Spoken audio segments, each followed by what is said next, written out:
자, 이제 시작합니다. 우리가 읽어본 대로 이 시편은 흥미롭게도 1절부터 10절까지는 이 감사의 시예요.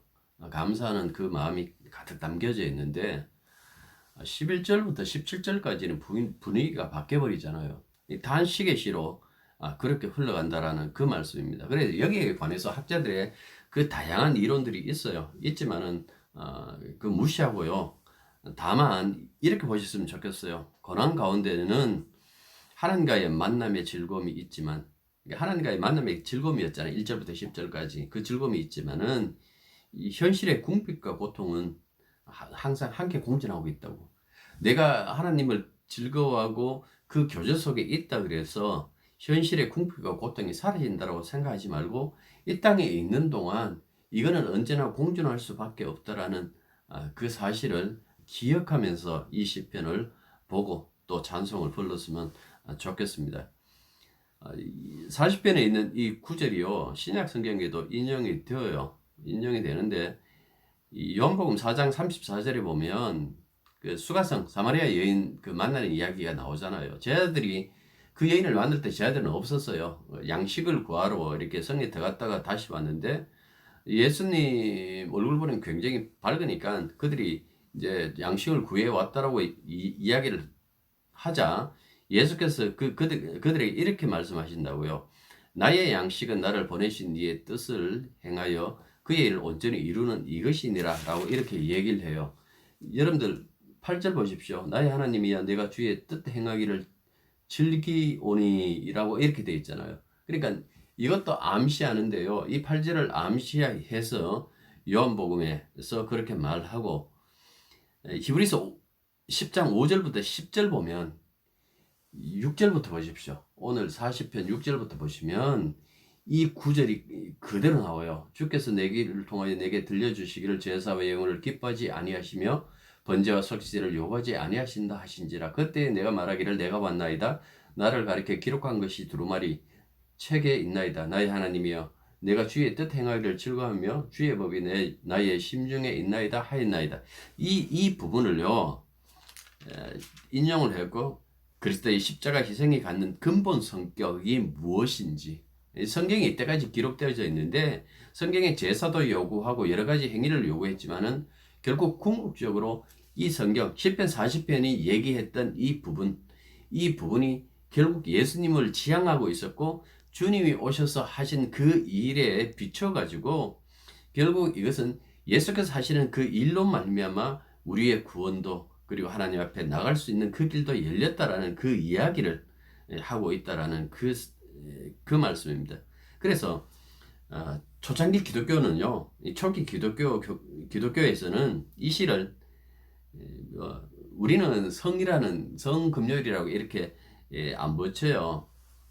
하지만은 이 가톨릭이나 다른 데서는 이렇게 붙인다고요. 성금요일 이렇게 해갖고 그 금요일 날 예수님 십자가에 못 박힌 그 금요일 날 이 기도를 하면서 전통적으로 이 부분을 사용하기도 하고 읽기도 했다라는 그 말씀입니다. 자, 오늘 이 40편은요 1절부터 10절 그리고 11절부터 17절 이렇게 크게 두 단락으로 나눠갖고 우리가 살펴보도록 하겠습니다. 여기 보면 내가 여호와를 기다리고 기다렸더니 나를 기기 위해서 나의 부르짖음을 들으셨도다라고 이렇게 얘기를 하고 해서 히브리 단어 보면 절대형 부정사가 이렇게 사용되고 있는데 그게 왜 절대적인 어떤 부정사를 하고 있는 거니까 한 가지 소망 때문에 다른 모든 소망들은 사라져 버렸다, 소진해 버렸다라는 어떤 그런 의미예요. 그러니까 옛날에 김무선 선생한테 물었을 때 그 세 번이나 물었을 때 그 얘기를 하잖아요. 나는 이 나라의 독립이라고 그렇게 얘기를 했잖아요. 그것처럼 여기서도 그 말씀을 하고 있는 거예요. 나는 오직 주님만 소망하고 주님의 이 반응, 주님의 응답만 기다렸다라는 그 뜻을 이야기를 하고 있는 거예요. 그래서 1절부터 10절은 이런 열망이 성취되었던 그 부분 그리고 자신이 결코 실망하지 않았다라는 그 사실을 고백하는 거예요. 얼마나 우리에게 응답하시고 우리를 사랑하시고 있고 실망시키지 않았다라는 그 부분을 이 10절까지 고백하고 있다라는 그 말씀입니다. 그래서 아도나이를 통해서 주님을 통해서 자신은 새로운 어떤 인생을 살고 있다. 그 확신이 내 마음속에 있다. 내가 품은 소망은 바로 이것이다. 라는 그 이야기를 10절까지 하고 있다라는 그 말씀입니다. 좀 더 살펴보면요. 1절부터 3절까지는 자기 열망이 주님에게 들려서 그분의 허락을 받고 공급하신 그 구원이 어떤 것인가라는 것을 이야기를 하고 계세요. 그 속에서 이 시인이 어떻게 보면 흥분하고 있는 것이 무엇인가 하니까 주님이 내 기도에 귀를 기울였다. 주님이 내게 귀를 기울였다. 주님이 나를 들으셨다. 주님이 나를 끌어올리셨다. 그가 나를 내 발을 반석 위에 두셨다. 그가 내 입에 새 노래를 두셨다. 그러니까 그가 기울이셨다. 그가 들으셨다. 그가 나를 끌어올리셨다. 그가 내 발을 반석 위에 두셨다. 그가 내 입에 새 노래를 두셨다. 그러니까 이 부분이 그에게는 정말 흥분할 수밖에 없는, 열정적으로 얘기할 수밖에 없는 그 기쁨이 이 속에서 가득 차 있다라는 그 말씀입니다. 무엇이 우리를 기쁘게 할 수 있을까요? 지금 내게 무슨 일이 벌어지면 내가 기쁘다라고 그렇게 얘기할 수 있을까요? 그런데 여러분들, 오늘 이 10편 40편의 시인은 다른 것이 아니라 하나님과의 그 관계 속의 교제예요. 그 교제에서 오는 그 기쁨을 가지고 그가 이렇게 하셨다, 이렇게 하셨다, 이렇게 하셨다라고 얘기를 하면서 얼마나 그 기쁨을 노래하고 있는 줄 모른다라는 그 말씀입니다. 그래서 시인은 3절 보시면요, 단순히 이건 내 개인의 문제가 아니다라고 그렇게 얘기를 하고 있어요. 새 노래 곧 우리 하나님께 올릴 찬송을 내 입에 두셨으니 많은 사람이 보고 두려워하여 여호와를 의지하리로다. 이 말씀에 있는 것처럼 이건 한 사람에게 일어난 그런 일들이 아니라 이 사람을 통해서 수많은 사람에게 영향이 끼쳐질 수밖에 없는, 영향이 갈 수밖에 없는 그 부분을 지금 설명하고 있다라는 그 말씀입니다. 우리 개인에게 일어난 그 일이 때때로 교회 전체의 관심과 교회 전체가 어떻게 보면 은혜 받는 그런 일이 될 수가 있어요. 그런 것처럼 이게 나중에 기독론적으로 주님에게 이루어진다 그랬잖아요. 주님 한 분의 이 고백, 주님 한 분의 그 일로 말미암아 수많은 사람들이 구원에 참여하고 수많은 사람들이 하나님의 그 기쁨, 앞서서 우리가 얘기했던 것, 귀를 기울이시고 내 발을 반석 위에 두시는 그런 일들이 수많은 사람들에게 일어나게끔 이 한 사람의 이 신앙이 그렇게 이 다른데 전체 공동체에 스며들고 공동체에 나타났다라는 그 말씀입니다. 새 노래 하고 나오잖아요. 이 새 노래라는 이 구문은요, 단순히 그냥 새로운 노래라는 것보다도 이 사람에게 생명이 새롭게 시작됐다라고 이렇게 보시면 되는 거예요. 우리가 소위 말해서 거듭났다라고 이렇게 얘기했을 때에 거듭난 생명으로 찬양 부를 때 그 찬양이 새 노래예요. 꼭 새롭게 작곡하고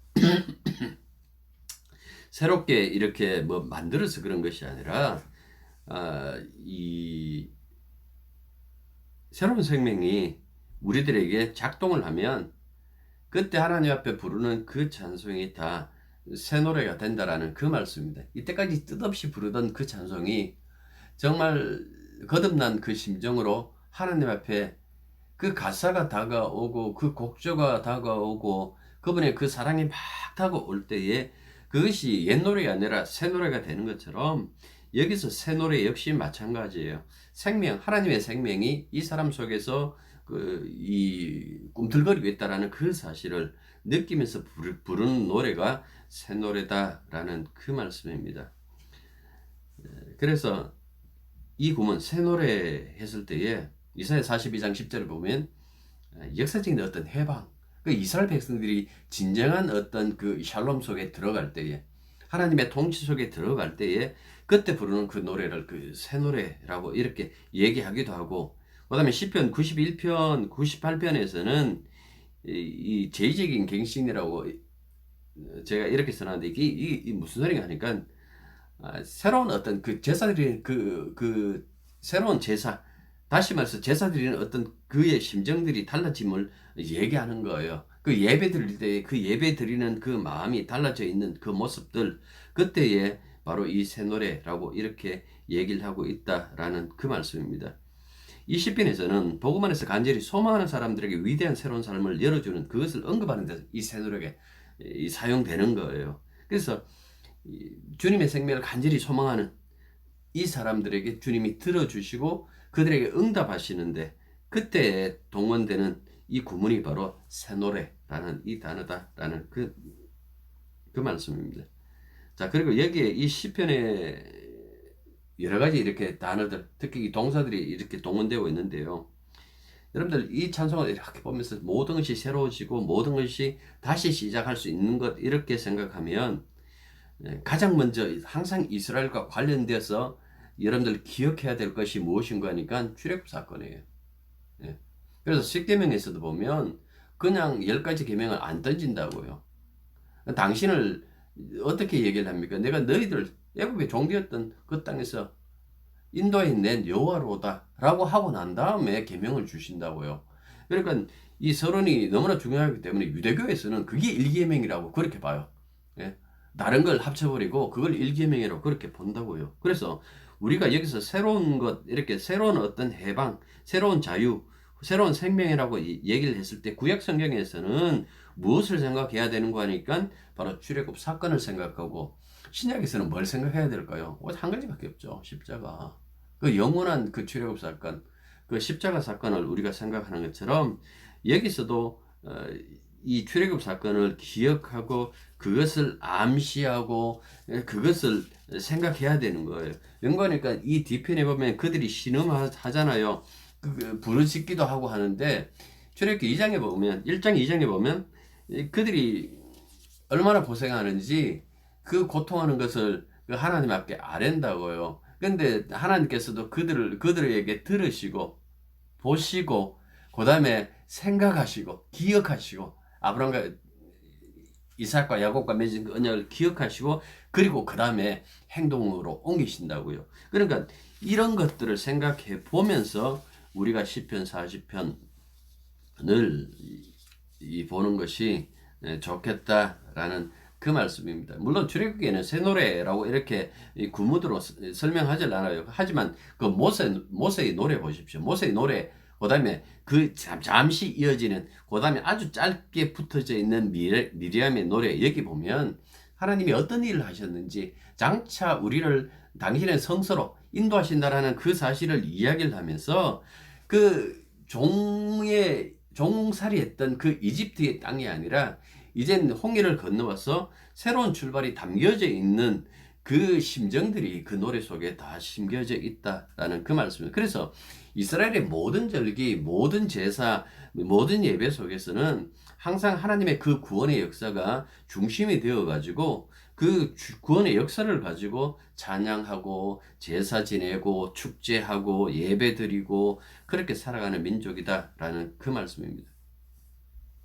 자, 감사의 나머지 부분이 이제 4절부터 10절까지인데요.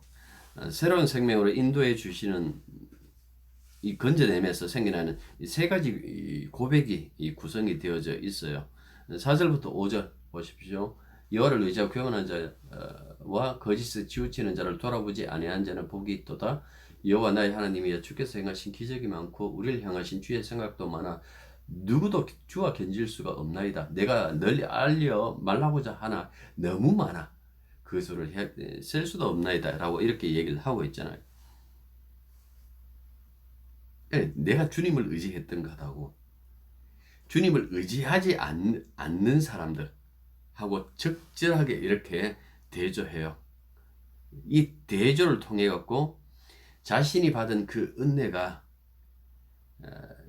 얼마나 큰지, 그들이 도무지, 그러니까 하나님을 의지하지 않는 자들은 알지 못하는 그 은혜를 이야기를 하는데, 아무리 이렇게 세상에 찾아봐도 누구도 주와 견줄 수가 없을 만큼 주님은 나를 사랑하셨다라는 것과, 그 다음에 내가 다른 사람에게 말하고 싶은데 너무 많아 가지고 그 수를 셀 수도 없을 만큼 내게 많은 것을 해 주셨다라는 그 고백을 해요.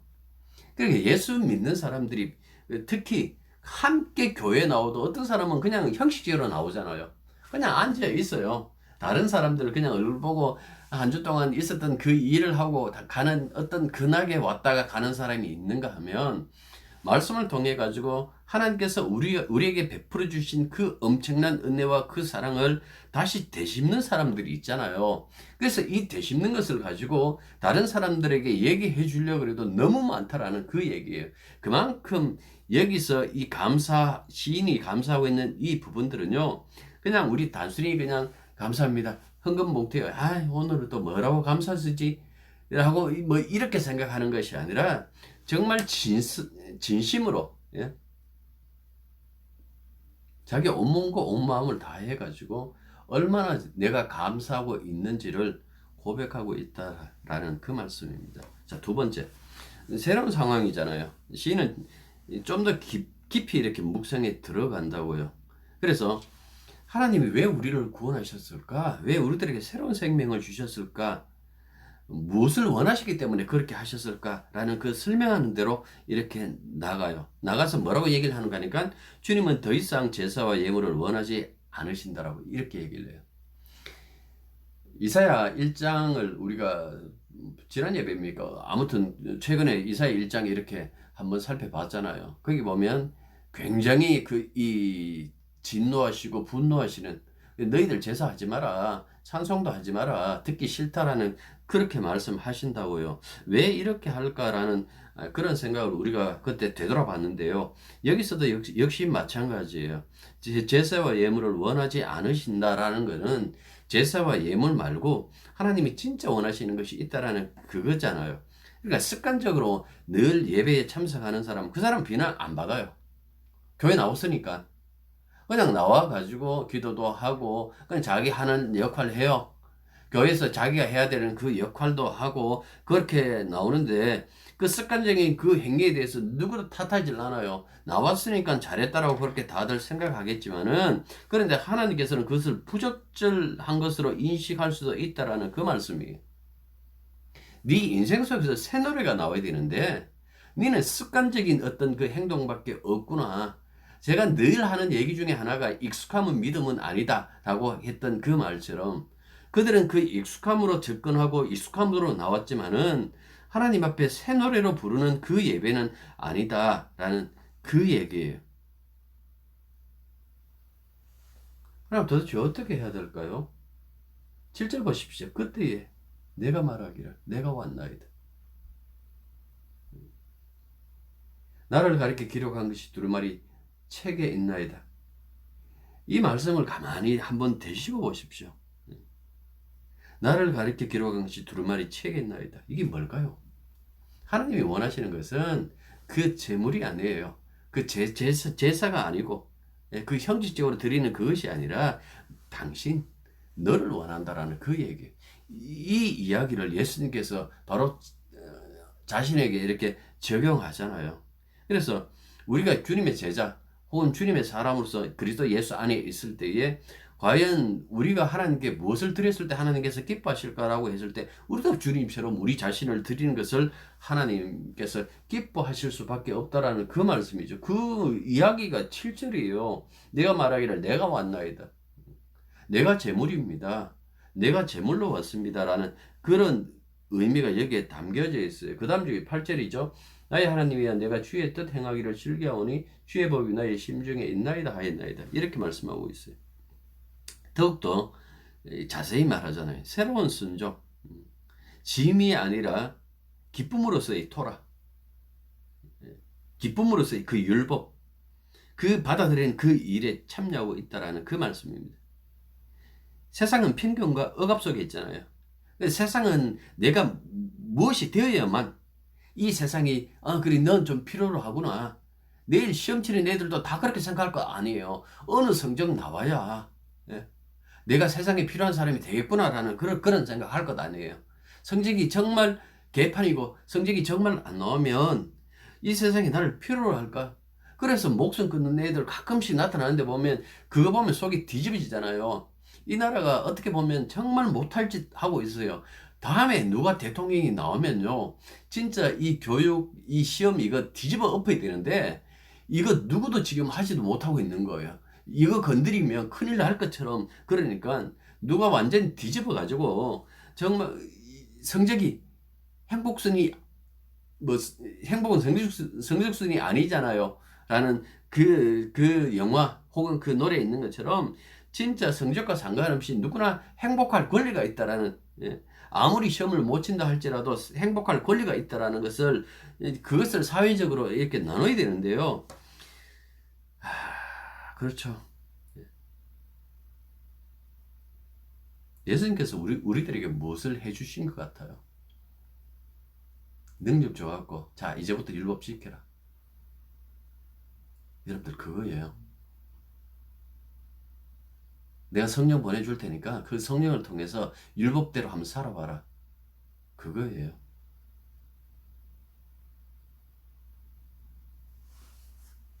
선약이 예레미야서 31장 31절부터 나와요. 31절부터 34절까지 선약이 있는데 거기 보면 짐으로서의 토라가 아니에요. 우리 마음속에다가 완성된 그 토라를 집어넣어 버렸다 그랬어요. 내 속에 있기 때문에 나는 토라로부터 자유한 그리스도 예수 안에 있는 자는 결코 정잠이 없다라고 그렇게 말씀했잖아요. 그 자유함. 그 자유함에 우리가 참여하게 된다라는 그 말씀입니다. 그러니까 예수님 안에서의 우리의 삶은 새로운 삶이에요. 그 옛 삶이 아니에요. 절에 나가다가 이제 발길을 교회로 돌려가지고 교회 나오는 그 수준이 아니라 이 세상에서 오는 세상으로 이미 발길을 옮겼어요. 사망에서 생명으로라고 그렇게 얘기를 했잖아요. 이게 더 나은 출애굽이라고 그렇게 얘기를 해요. 그러니까 종말의 출애굽이라고 그렇게 얘기를 하죠. 죄로부터 그 사망으로부터 완전히 생명으로 옮겼던 이 자유로운 이 삶 속에서의 그 순종. 그래서 숙제 낼 겁니다. 히브리서 10장 한번 읽기. 이 부분을 인용하고 있으니까 이 부분을 생각하면서 히브리서 10장을 다시 한번 읽어보기. 그 속에서 주님이 어떤 일을 하셨고 주님 때문에 우리들에게 어떤 자유가 있는지 어떤 기쁨이 있는지 그 부분을 여러분들 생각해 보시라라는 그 말씀입니다. 자, 세 번째로는 9절부터 10절까지 자신의 심중에 있던 이 복음을 들고 회중 속에 들어가요. 말씀이 내 안에 들어와 있으니까 이 들어와 있는 이 말씀을 가지고 진리를 선포하는데 이걸 그치지 않는다라는 그 말씀입니다.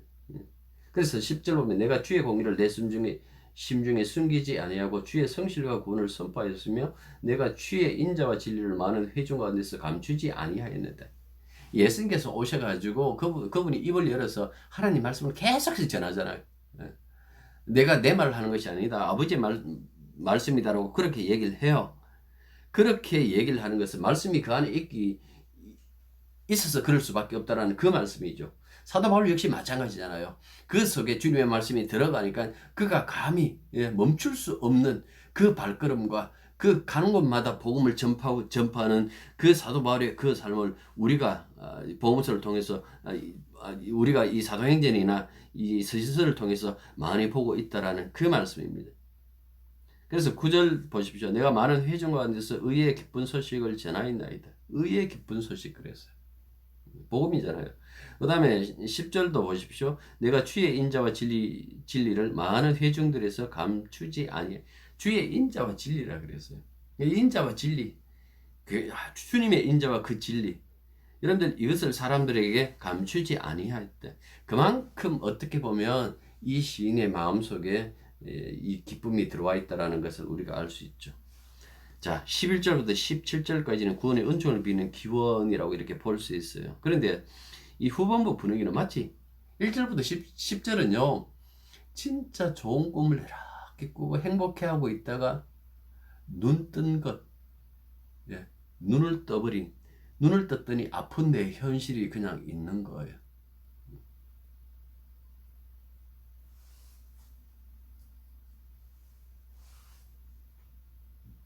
그 사형수가 고향에 이렇게 푸른 잔디 이렇게 그린 그레스 오버 홈.